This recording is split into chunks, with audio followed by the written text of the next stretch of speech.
Buenos días. ¿Cómo estamos? Bien, aunque está lloviendo, estamos bien. Me gusta, me gusta. Hay muchas películas de nuestras infancias que nos traen buenos recuerdos. Y para mí es El Rey León. Aunque El Rey León no es mi película favorita, sigue siendo una buena película. Entonces, el año pasado, cuando salió Mufasa, dije, hay que verles, hay que ver esto es increíble. Entonces, lo vimos en casa, Ruth y yo, hace unas semanas, y viendo la película me ayudó a pensar un poco más en lo que yo quería compartir con vosotros hoy, esta mañana. El prota, Mufasa, se separó de su familia, ¿vale? No voy a contar toda la película aquí, pero deberías ver la peli. Está separada de su familia, le encontró otra manada de leones, otro grupo de leones, y le adoptaron. ¿Vale? Y en este grupo de leones ya hay un rey, hay un jefe del grupo. Y el jefe tiene un hijo, y el hijo se llama Taka.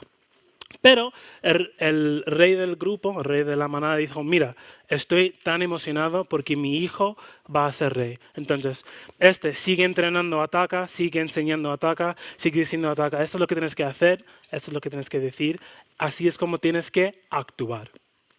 Pero Mufasa también está ahí. Y lo que pasa, no sé si esto es algo biológico o no, pero lo que pasa en la película, os voy a contar aquí. En la película, realmente el grupo de leones reconoce quién es el rey, reconoce la autoridad del rey en el grupo basado en cómo actúa. Tienes a Taka y tienes a Mufasa. Y claro, si has visto el Rey León, el primero, ya sabes, no voy a hacer un spoiler, Mufasa llega a ser rey.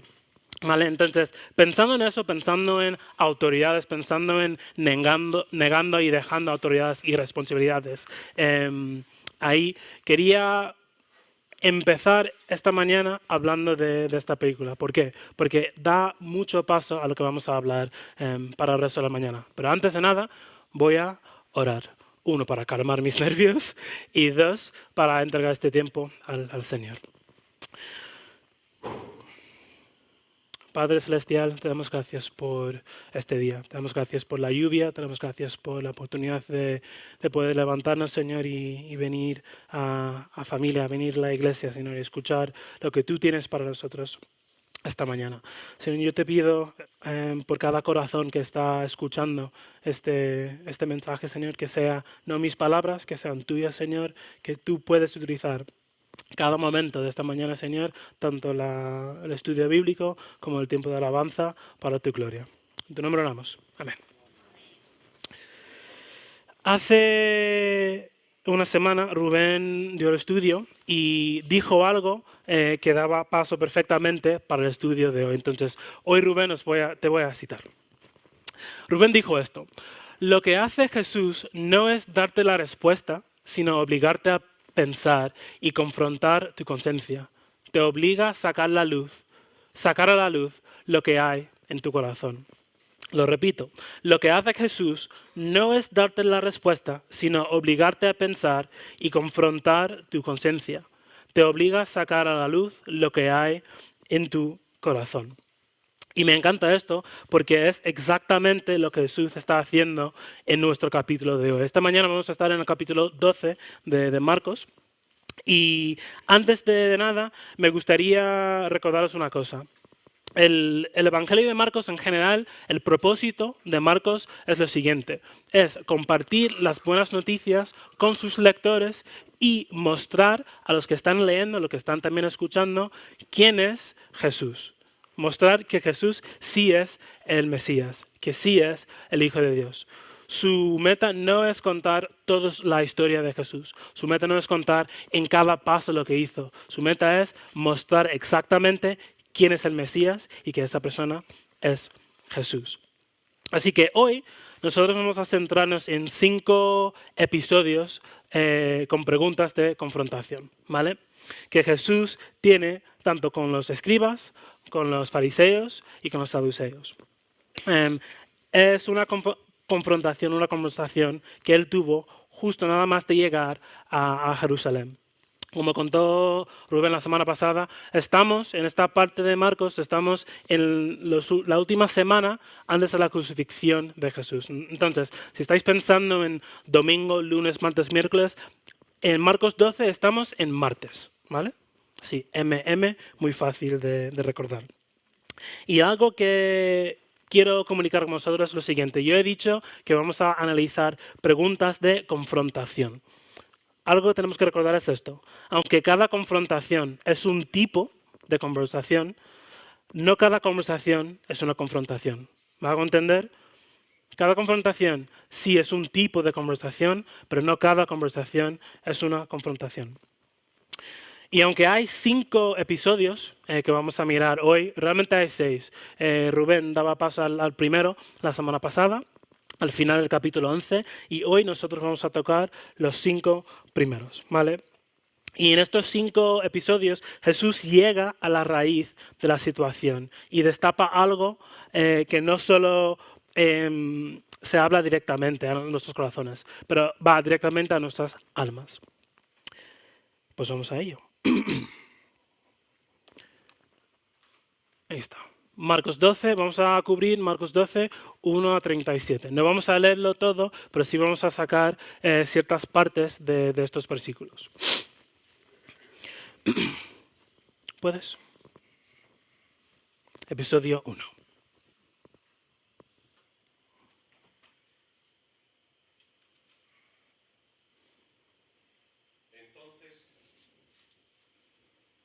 Entonces comenzó a hablarles en parábolas.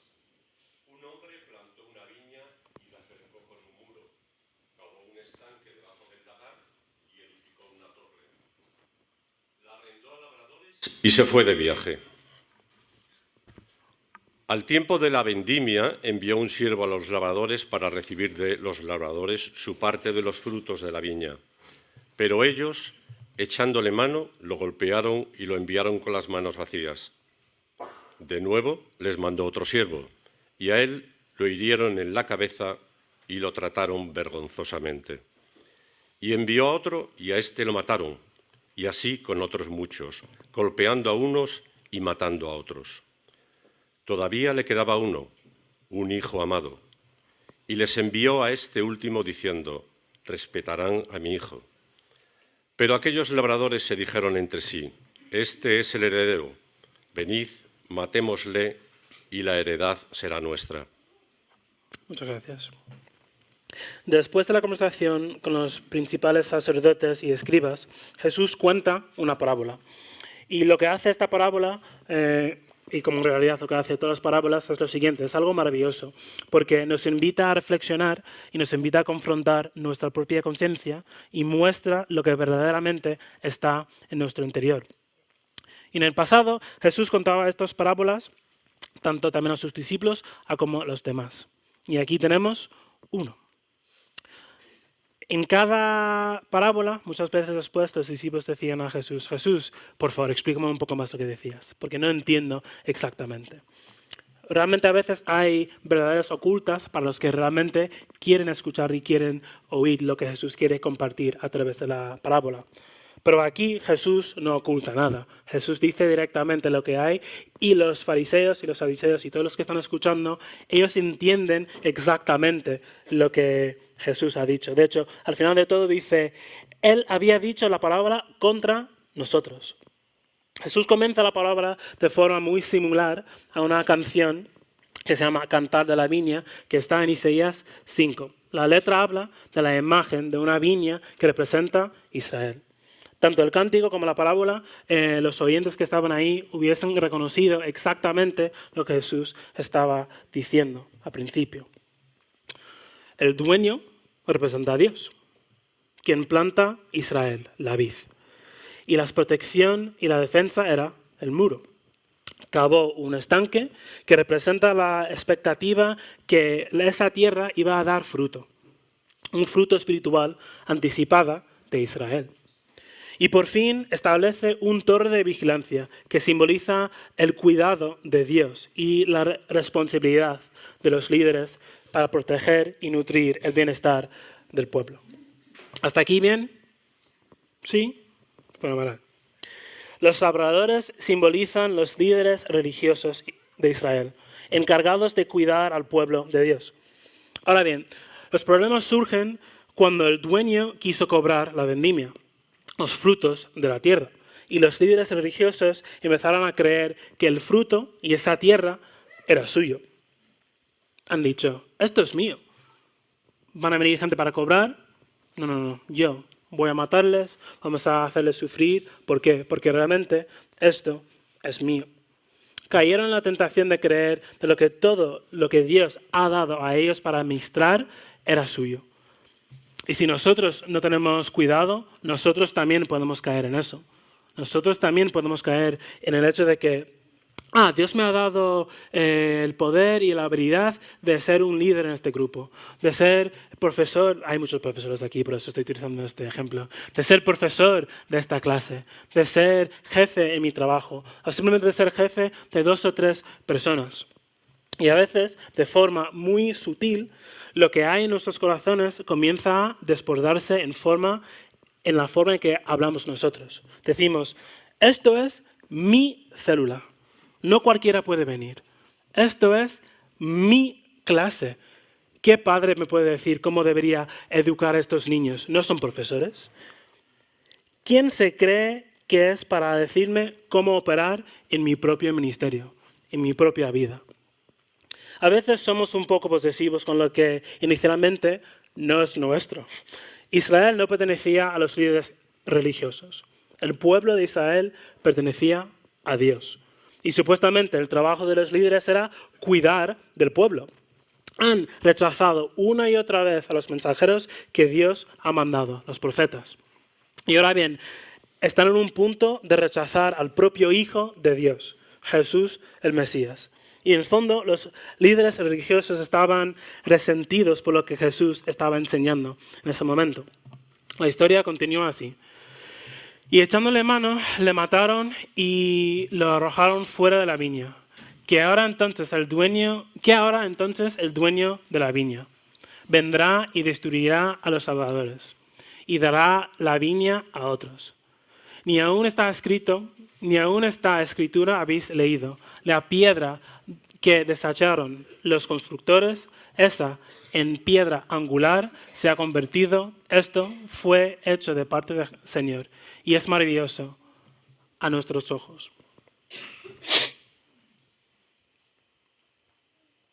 Después de terminar la parábola, después de terminar lo que los labradores iban a hacer, lo que Jesús hace es genial. Cita Salmos 118, que es el mismo salmo que estaban cantando cuando Él entró el domingo en la ciudad de Jerusalén.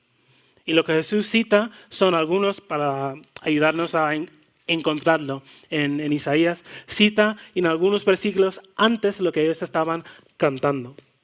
¿Vale? Jesús dice, la piedra que desecharon los constructores se han convertido en la piedra angular. Jesús representa como una piedra desechada durante la construcción del templo. Jesús es la piedra angular. Toda la escritura, toda esta estructura pertenece a Él. Esta constructura en torno a Él. Todo está en torno a Él. Y si nosotros no tenemos cuidado, si nosotros vivimos a lo loco, como a mí me gusta decir, podemos caer también en esa misma trampa de echar esa piedra angular.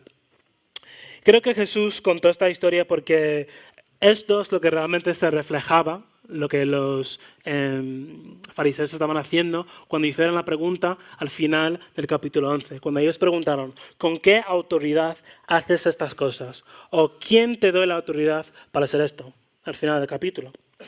En sus corazones abundaban una actitud de, esto es mío, mío, mío. Esto pertenece a mí. En vez de tener una actitud de, esto es de Dios. Debo todo a Dios. La responsabilidad que Dios me ha dado realmente es para cuidar lo que pertenece a Él.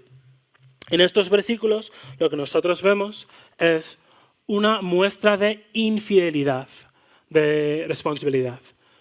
Los líderes tenían una responsabilidad. Dios le han dado la responsabilidad de cuidar del pueblo. ¿Y qué es lo que estaba pasando? ellos han dicho, tengo autoridad, nadie tiene que decirme lo que tengo que hacer, lo voy a hacer a mi manera y punto. Y Jesús vino para decir, estáis equivocados. ¿Vale? Como he dicho, vamos a ver 5 episodios y en cada episodio hay una muestra que Dios muestra a nosotros a través de su palabra. Son cosas que yo he visto y que yo quería compartir con vosotros esta mañana. Lo bonito de Marcos, lo bonito de este capítulo es todas las historias son conocidas. Todas estas historias, todos los versículos, a lo mejor los sabéis de memoria. Pero lo que yo quiero hacer esta mañana es que nosotros estudiamos y enfocamos un poco más en lo que realmente está en el subtexto. ¿Estamos bien? Fenomenal. Yo necesito confirmación, por eso hago las preguntas. Vale. Ya sabéis que con esto no solo queda aquí. Yo no solo suelto información. Quiero que nosotros esta mañana, esto es un estudio bíblico, quiero que nosotros también estamos pensando. Entonces, hay una pregunta. ¿Cuál es mi actitud hacia lo que Dios me ha confiado? ¿Cuál es nuestra actitud a lo que las cosas Dios nos han dado para administrar? Recordando uno, las cosas realmente no son nuestras, pertenece a Dios. Y dos, Dios sí ha dicho a nosotros, si somos creyentes, si seguimos a Él, nos ha dicho, esto es para ti, para administrar. ¿Por qué? Porque realmente yo soy el dueño. Entonces, ¿cuál es mi actitud hacia lo que Dios me ha confiado? Seguimos. Episodio 2. Tras escuchar esta palabra, quisieron matarlo en ese justo momento, en ese instante. Pero por miedo del público, por miedo de la opinión de los demás, se fueron huyendo rápido. Pero mandaron a un grupo, mandaron realmente a 2 grupos.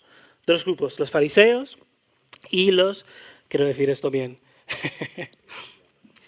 ¿cómo se dice? Herodianos, ¿vale? Herodianos, por eso, ya. Estos 2 grupos, esto no es la primera vez que hemos visto estos 2 grupos, ¿vale? Estos 2 grupos aparecen en Marcos 3:6. Fueron la primera vez que ellos se colaboraron para matar a Jesús. ¿Cuál es la diferencia entre estos 2 grupos? El primero, los fariseos, ellos tenían la fama de ser muy estricta con la ley. Muy, muy estricta. Lo que estaba escrito, eso iba a misa, como se dice aquí en España. Y segundo grupo apoyaban a Herodes, ¿vale? Entonces tienes a 2 grupos que son enemigos, pero en este instante, en este momento, han decidido colaborar el uno con el otro. ¿Por qué? Porque tenían un enemigo en común, Jesús. Y le enviaron a algunos de los fariseos y de los herodianos para sorprenderle en alguna palabra. Y cuando ellos llegaron, le dijeron, Maestro, sabemos que eres veraz y que no buscas el favor de nadie, porque eres imparcial y enseñas el camino de Dios con verdad. ¿Es lícito pagar impuestos al César o no? ¿Pagaremos o no pagaremos? Hay una cita que yo llevo escuchando muchos años y dicen que esta cita viene de Benjamin Franklin, pero no se sabe 100%. Y la cita es esto. Nada es seguro excepto la muerte y los impuestos. Y es verdad, ¿no? O sea, ambos son inevitables, ambos son universales. Y si estamos siendo sinceros, ambos producen estrés, ansiedad o temor. Y están plagados de la intervención del gobierno, ¿vale? Yo flipaba cuando me enteré de que tú tienes que pagar un impuesto cuando muere alguien y te dan su casa. Es como, esto es mío. Otra vez con esta de, esto es mío. ¿Por qué tengo que darle impuestos? Pero estos versículos de esta mañana también han hablado directamente a mi propio corazón. Así que, ¿es lícito pagar impuestos a César? Y me encanta esto. Con esta pregunta cualquiera puede ver claramente que es una pregunta para poder pillar a Jesús en la trampa. Porque si Jesús dice, sí, hay que pagar impuestos, el pueblo estaría enfadadísimo con Jesús. ¿Por qué? Porque ellos odiaban a los romanos. Pero si dice, no hay que pagar los impuestos, los romanos, la gente que estaban ahí, estarían también enfadados con él y corre riesgo que van a decir que Jesús es una persona que está generando una rebelión, que está creando una rebelión. Entonces, porque realmente, como he dicho, todos tenemos que pagar impuestos. Todos estaban pagando impuestos en ese momento. Continúa el texto. ¿Qué dice? Pero él, dándose cuenta de su hipocresía, les dijo: ¿por qué me estáis poniendo a prueba? Traedme un denario para verlo. Y se lo trajeron. Y él les dijo: ¿de quién es esta imagen y la inscripción? Y ellos le dijeron: del César.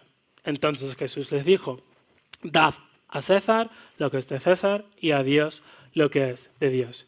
Y se maravillaban de él. ¿Vale? Soy una persona muy... respeto a la autoridad.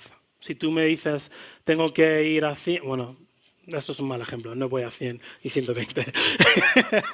Si tú dices, oye, hay que pagar este impuesto para poder circular en la ciudad, yo lo pago. Si tú me dices, no puedes robar este libro, hay que pagar para leer este libro, yo lo hago. Y mucho de eso tiene que ver, gracias a mis padres, mi madre y mi padre me enseñaron muchísimo Romanos 13, 1 a 5, que dice esto, lo voy a leer directamente. Pablo hablando con los romanos. Sométese toda persona a las autoridades que gobiernan, porque no hay autoridad sino de Dios, y las que existen por Dios son constituidas. Por consiguiente, el que resiste a la autoridad o al orden de Dios se ha opuesto, y los que se han opuesto sobre sí recibirán condenación. Esta interpretación de la ley para mis padres, o sea, cuando digo la ley, la palabra del Señor, para mis padres era muy importante. Entonces, entiendo perfectamente esa tensión que a lo mejor los que están escuchando a Jesús tienen, porque yo también lo tuvieron, pero a lo largo de los años, también a lo largo de mi tiempo pasando con el Señor, entiendo perfectamente lo que Jesús dice: dar a César lo que pertenece a César y dar a Dios lo que pertenece a Dios. Pero al investigar esto un poco más, y por eso me encanta la palabra del Señor, hay más matiz en este capítulo, hay más matiz en estos versículos. Y es esto. Primero, algo que tienes que saber. Una moneda era más o menos así, ¿vale? De valor, si trabajas un día, tu recompensa solía ser esto, ¿vale? Y por un lado, el lado derecho, tienes a una mujer sentada que se supone que es una representación de la diosa de paz, y por el otro lado tienes a... ¿Quién es? A César, ¿vale? Sí, muy bien, es César. Entonces, Jesús dijo: dame una moneda. ¿Por qué? Porque en esa época todos, más o menos, tendrían uno en su bolsillo. ¿Qué significa esto? Voy a leer esto porque creo que esta parte es lo más importante. Nosotros somos seres humanos y fuimos creados bajo la imagen de Dios. Esta moneda fue creada bajo la imagen de César. Voy a decir César. Entonces, Jesús dice: lo que pertenece a César tiene su cara, dáselo. Esta imagen, que tiene su imagen, es suyo, dáselo a él. Pero lo que pertenece a Dios, dáselo a Dios. ¿Por qué de esta forma? Realmente lo que Jesús está haciendo aquí está haciendo referencia a Génesis 1:27, cuando dice que Dios creó a los seres humanos en su imagen semejanza. Y es algo que los cristianos repetimos una y otra vez. Somos criaturas de Dios, estamos hechos a la imagen de Dios, pero yo quería repetir eso aún más esta mañana, para que todos podamos escucharlo de nuevo. Todos somos criaturas de Dios y todos somos imágenes de Dios. Todos somos portadores de Dios. Cuando tuvimos el privilegio de ir a Italia hace 2 semanas durante Semana Santa, y yo no soy muy de arte. Si tú me enseñas un cuadro, me tienes que explicar toda la información porque no lo voy a pillar, los matices. Estuvimos ahí 4 días y vimos muchos cuadros, muchas obras de arte, Y poco a poco Ruth me iba enseñando, oye, esto es de Rafael, esto es de Michelangelo, esto es de no sé qué igual. Y después del segundo día, yo empezaba a darme cuenta, este cuadro es de Rafael. ¿Por qué? Porque yo puedo ver su imagen ahí, puedo ver su huella, puedo ver cómo pinta, puedo ver exactamente cómo él usa la sombra. Y, esto es de Miguel Ángel, claramente. ¿Por qué? Porque está estructurado así y él usaba esta misma cosa en otras obras.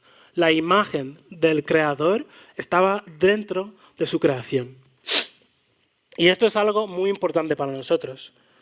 Nosotros, el anhelo que tenemos nosotros de justicia y el deseo de que las cosas se arreglan, ese anhelo por algo más allá de lo que vemos hoy en día, es ese anhelo de tener una conexión profunda con nuestro prójimo. Este anhelo de ver algo tan bonito y apreciarlo, sabiendo que esa belleza no va a durar ahora mismo, todo eso es un reflejo de lo que Dios ha dado a nosotros, porque es un reflejo de lo que Dios es. Jesús, con todo lo que ha hecho y todo lo que ha dicho, está estableciendo el reino de Dios en esta tierra. Está diciendo, miembros de este reino, vosotros pertenecéis a Dios. Todo lo que hacéis, cómo actuáis, lo que decís, todo debería ser y debería funcionar dando gloria a Dios. ¿Por qué? Porque realmente tú eres una imagen de Dios. Pertenecemos a Dios porque somos su imagen. Nuestra verdadera identidad no se define por sistemas políticos. Nuestra verdadera imagen e identidad no se define por el tipo de trabajo que tenemos. No se define por los hijos, los nietos. No se define por nada de eso. Nuestra identidad se define por cómo Dios nos ha dicho que somos. Somos imagen suya. Y ahí es donde yo quiero llegar, a la segunda. En este segundo episodio vemos una muestra de identidad que hallamos en Dios. ¿Hasta aquí bien? Fantástico. ¿Qué viene después? La pregunta. ¿Estoy actuando acorde con mi identidad como portador de la imagen de Dios? Porque es una cosa saber la información. Es una cosa saber, sí, soy un portador de la imagen de Dios. Mi nombre, que es Christopher, el significado es portador de Cristo. Toda esa información lo sé, pero estoy actuando como eso. Lo que digo, como pienso, todo eso refleja que realmente soy hijo o hija de Dios. La siguiente confrontación, la siguiente pregunta, es entre Jesús y los saduceos. Y esto eran los principales rivales a los fariseos, ¿vale? ¿Por qué? Los saduceos han dicho que para ellos lo que vale 100% es el Torá, los primeros 5 libros de la Biblia, nada más. Ni la tradición oral, ni nada. Lo que vale son los 5 libros del Torá. Entonces, si no está ahí, ellos dicen que no es la ley. Ellos dicen que esto no viene de Dios. Y su costumbre es lo que suelen hacer es intentar apiar a la gente y decir y interrogarlos para decir, oye, ¿tú realmente sabes esto? Vale, pues, ¿qué dice este versículo? ¿Qué dice Dios sobre este tema? Entonces, justo en este momento, ellos vienen a Jesús y hacen lo mismo. Estamos en el episodio 3. Hacen una pregunta que, antes de la pregunta, hay una historia. Y esta historia va así. Dicen, una mujer tenía un marido y por algunas circunstancias muere el marido. Ellos no han tenido hijos. Pasaban el tiempo, se casó de nuevo, no han tenido hijos. Y esto pasa una y otra vez hasta que ella ha tenido 7 maridos. Después de morir y no tener hijos, después de la resurrección, ellos preguntan, Jesús, ¿qué pasa? Cuando ellos han resucitado, que se supone que tú estás diciendo que sí hay una resurrección, ¿de cuál de ellos serán su mujer? O sea, ¿de cuál de ellos serían su marido? Porque tuvo 7. Y la respuesta de Jesús, la respuesta de esta pregunta, a mí me encanta porque tiene doble significado. Dice, estás completamente, es lo que dice Jesús, estás completamente equivocado. Y aquí te explico por qué. Primero, no conoces bien las Escrituras ni lo que Dios dijo. Y segundo, no conoces realmente el poder de Dios. Después de que los muertos resucitan, ya y no habrá matrimonios. Y él decía y continúa diciendo, ¿y no has leído el libro de Moisés? Que también se conoce como la Torá, los 5 libros del Torá, que tanto te presumes de conocer. Acusarles directamente que ellos no conocen, que se supone lo que es lo más importante para ellos, es un ataque a ellos. Y su respuesta es una cita directamente de ahí, de lo que Dios dice cuando llama a Moisés en Éxodo 3, diciendo que Dios es el Dios de Abraham, de Isaac y de Jacob. Y aunque Abraham, Isaac y Jacob habían muerto hace muchos años, Dios habló con Moisés para darse a conocer es el que en este momento él iba a seguir siendo fiel a su promesa con ellos. Lo que hace Jesús es, en lugar de basar su punto en un montón de textos de pruebas, habla a través de este único versículo, recordando a los saduceos, en términos realmente simples, que en el corazón del pacto está la promesa de una relación real, viva que dura entre Dios y su pueblo. Y sí, esta sección y esta enseñanza sobre el matrimonio son importantes porque nos dan una imagen clara de la vida después de la muerte. Pero yo creo que lo que Marcos está tratando de hacer aquí es mostrar la amplitud del conocimiento de Jesús y las Escrituras, hasta el punto de que incluso podría reprender la pregunta del desafío de los saduceos, que supuestamente tenían esta reputación de tener un nivel alto de conocimiento, usando precisamente el Torá. Esto simplemente confirma más el enfoque inicial de la muestra. Voy a repetirlo. Esto simplemente confirma más el enfoque inicial de mostrar a los lectores que Jesús verdaderamente es el Mesías. Y con esta pregunta de confrontación, la respuesta de Jesús muestra por parte de los saduceos esto. Muestra una interpretación errónea. Creo que hablé contigo sobre el tiempo y el tiempo me va volando. Creo que realmente cuando venimos a la palabra del Señor, cuando venimos a leer y estudiar y pasar tiempo con Dios, con su palabra, nuestro entendimiento no viene de la nada. Nuestro entendimiento viene directamente de la ayuda del Señor.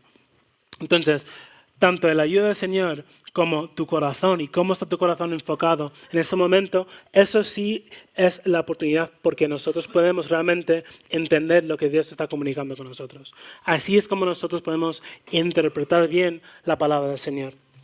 Pablo, en 1 Corintios, dice esto, dice, y nosotros hemos recibido no el espíritu del mundo, sino el espíritu que viene de Dios, para que conozcamos lo que Dios nos ha dado gratuitamente. Al leer la palabra de Dios, al conocerlo, entenderlo e interpretarlo, no viene solo por nuestras propias fuerzas, sino viene de la ayuda del Espíritu Santo. Esto me lleva a la tercera pregunta.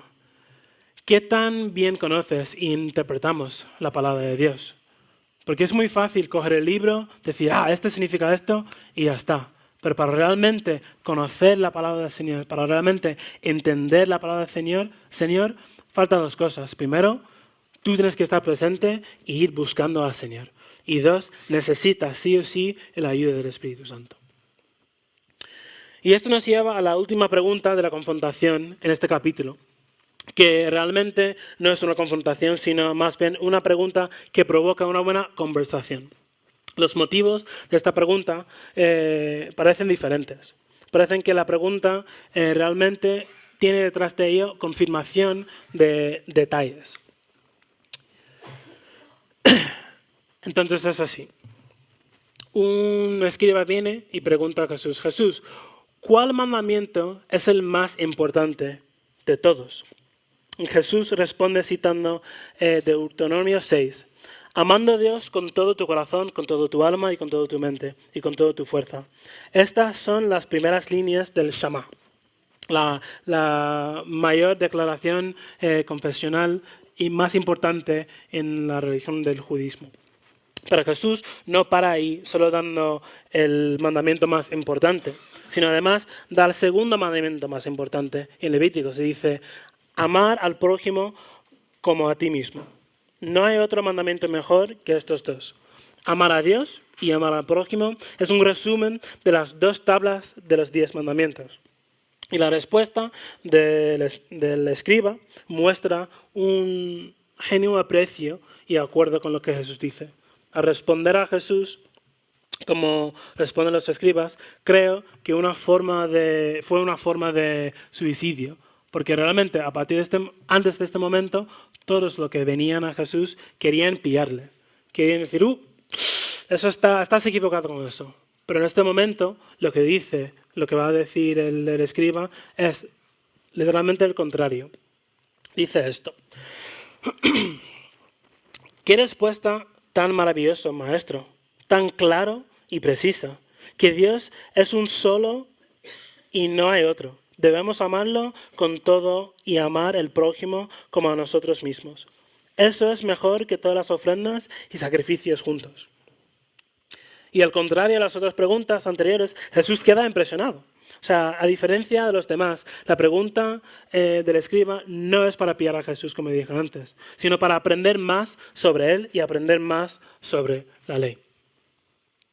Y eso nos lleva a la cuarta. Aquí, en esta escena, en este episodio, vemos una muestra de interés genuino. Una muestra de genuino, ¿por qué? Porque realmente el escriba no iba para pillar a Jesús. Quería preguntarle. Y aquí, hoy, eso es mi pregunta para nosotros. ¿Tenemos nosotros interés genuino en conocer al Señor? ¿En conocer a Jesús? Creo que fue hace un año.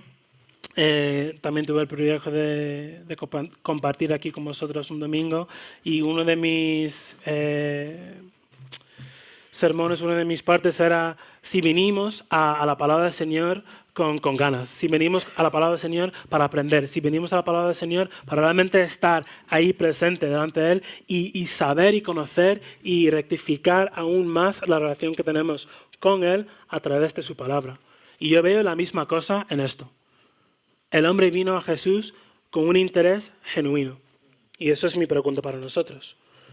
¿Nosotros venimos al Señor en ese momento, leyendo su palabra, con un interés genuino? A partir de ahora, en los 4 episodios, vemos a Jesús a la defensa. Vemos a Jesús contestando preguntas una y otra vez, preguntas que a lo mejor están para pillarle o también para recibir más información como este. Entonces Jesús toma la oportunidad en este momento para hacer él una pregunta a los demás, una pregunta al público. Y esto es lo que dice. ¿Por qué dicen las Escrituras que el Cristo es el Hijo de David? David mismo dijo por el Espíritu Santo, el Señor dijo a mi Señor, siéntate a mi diestra hasta que ponga a tus enemigos debajo de tus pies. David mismo le llama Señor. ¿En qué sentido es, pues, su hijo? La gran multitud le escuchaba con gusto. O sea, Jesús es un genio. Jesús es un genio porque realmente no está utilizando palabras grandes, llega directamente al corazón a cada oyente, comunicando cosas que ellos realmente deberían saber y que realmente están tratando en su día a día. Y pregunta esto, ¿en qué sentido es? Pues los que vienen después de David es su hijo. ¿Cómo puede entonces ser su hijo? Y la teoría es porque un hijo tiene menos autoridad del padre. Y lo que Jesús estaba diciendo es que lo que viene después de David tiene más poder aún. La esperanza mesiánica tiene su origen en el pacto que Dios tuvo con David, que todos los que estaban escuchando deberían reconocerlo. Dios prometió a David que un día él le va a levantar a sus descendientes y al final iba a tener un descendiente que iba a reinar para siempre. Entonces, la respuesta a la pregunta que Jesús ha planteado estaba realmente delante de sus ojos. Aquel que era descendiente de David, según la carne, era también aquel que declaró que era hijo de Dios con poder, según el Espíritu Santo.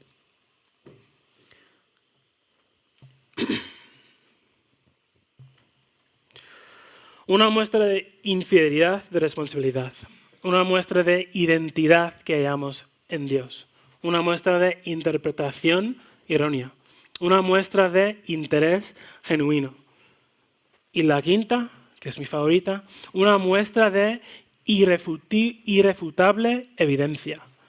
Jesús aquí está diciendo, mira, lleváis años, siglos esperando para que realmente ya está aquí.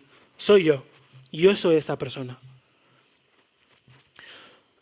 Empezaba esta mañana diciendo de que todos estos episodios o estos versículos nosotros lo hemos escuchado en la escuela dominical o lo sabemos de sobra, ¿vale? La palabra del Señor es viva. Y para mí realmente entenderlo es que cada vez que yo vengo a la palabra del Señor, cada vez que leo, en cada momento veo algo diferente. Al estudiar los versículos 1 hasta el versículo 37, esto es lo que yo he visto. Estas son las muestras que Dios me ha dado estudiándolo. Algo que yo quería compartir con vosotros esta mañana para terminar es lo siguiente. Exactamente leyendo estos versículos, exactamente escuchando lo que yo he compartido con vosotros, ¿qué es lo que Dios está diciendo en vuestros corazones? ¿Qué es lo que Dios está intentando mostrar a cada uno de vosotros hoy? Timothy Keller, esto es un spoiler, ¿vale? Timothy Keller es un escritor y cada cosa que él escriba, cada predicación que él comparte, cada podcast que él habla sobre Jesús, siempre, él lo lleva a la cruz. Y llegas a un momento y dices, macho, ¿cómo puede ser que estás hablando del Señor de los Anillos y de repente terminas con la cruz? O estás hablando de gente en Nueva York, hablando de tu congregación, pero al final al cabo lo llevas a la cruz. Y cuanto más estudio la palabra del Señor, cuanto más paso tiempo con Él, lo veo perfectamente. Todo señala a la cruz. Todas estas cosas al final al cabo señalan la obra que Jesús hizo en la cruz por nosotros. Y lo bueno y lo bonito de esto es que no se quedó ahí. Jesús no se quedó en aquella cruz. Después de 3 días resucitó. Y para mí eso es algo que a veces no se puede entender. Y no es para entender, es para confiar. Es para confiar en que lo que Dios ha dicho, lo que Dios ha prometido, sí se va a cumplir. Los que han entregado su vida a Él, después de la muerte, va a pasar eternidad con Él. ¿Dónde voy con todo esto? ¿Dónde está el hilo? Todas estas muestras, como he dicho, son muestras que debería señalar y recordaros de la importancia de la cruz, de la importancia de que Dios nos ha dado, de la importancia y el amor que Dios nos ha mostrado a través de su palabra, a través de cada conversación, a través de cada cosa que pasa en nuestras vidas. ¿Por qué? Porque es así. Entonces todo sí señala a la cruz, porque es así. Nuestra vida, nuestro anhelo, todo lo que tenemos dentro de nosotros, señala a la cruz. Antes de orar, ¿hay algunas preguntas? He dicho muchas cosas. ¿Preguntas, dudas? ¿Algo que no estáis de acuerdo? Vale, oro. Señor, te queremos y te damos gracias por tu palabra. Te damos gracias porque en cada momento podemos venir ante ti con preguntas como las personas en este capítulo esta mañana, Señor. Pero venimos ante ti con preguntas para saber más sobre ti, para aprender más sobre ti, Señor, para ver a ti como deberíamos verte, Señor. Ayúdanos a ver a nosotros como tú nos ves, Señor. Ayúdanos a sentir tu amor, a sentir tu misericordia, a sentir todo que realmente es lo más importante y eres tú, Señor. En tu nombre oramos. Amén.